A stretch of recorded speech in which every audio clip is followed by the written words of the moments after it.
Sénat, bonjour, je vous en prie.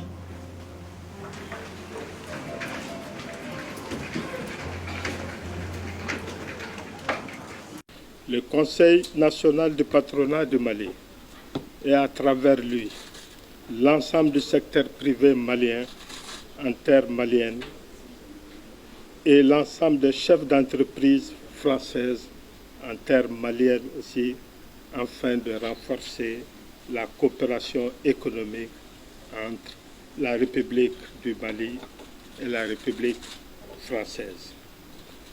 Cette visite s'inscrit dans le prolongement des précédentes rencontres et traduit la volonté des deux secteurs privés, français et maliens, à poursuivre les contacts en vue d'un raffermissement des relations d'affaires.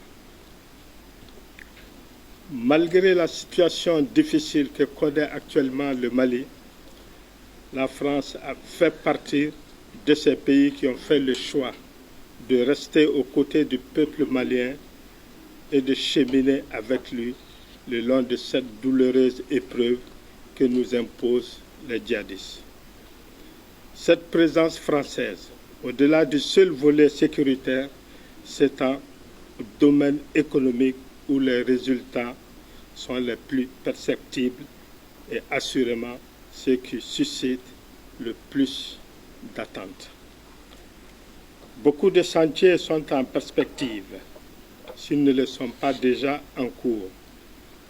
C'est donc le lieu pour nous, chefs d'entreprise, français et maliens, de réfléchir ensemble à ce que peut être notre contribution dans le rétablissement et le développement d'une activité économique capable de générer plus de richesses au profit de tous.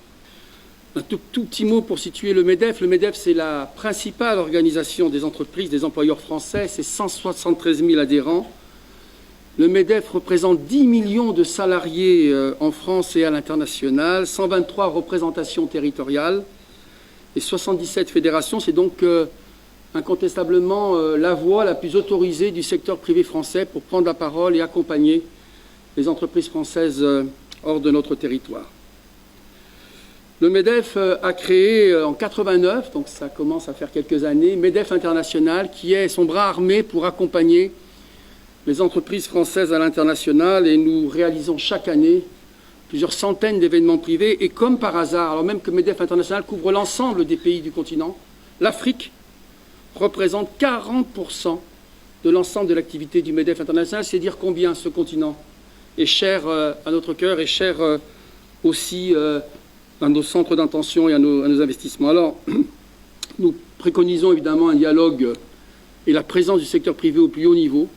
Et c'est pour ça que cette réunion de ce matin est importante pour nous. Elle nous permet évidemment d'être présents ici, de vous écouter, Monsieur le Premier ministre, dans quelques instants. Je suis sûr que vous l'avez déjà compris ou constaté. Si ce n'est pas le cas, ça viendra. Vous êtes dans un pays dont on parle beaucoup, dans la presse en particulier internationale.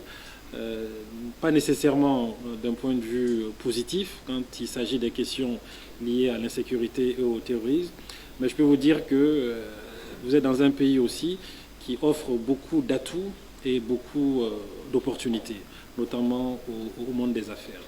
Et je pense que le premier des atouts, est d'ailleurs lié à cette situation d'insécurité, c'est un pays qui a montré une certaine résilience face aux situations que vous venez de décrire, M. Metlin. Nous sommes dans cette crise-là depuis pratiquement 7 ans maintenant, mais malgré cette crise multidimensionnelle, nous avons pu montrer, en tout cas l'économie a pu montrer une certaine résilience. Et je pense que ça, c'est un indicateur important et un indicateur fort pour le secteur privé que vous êtes.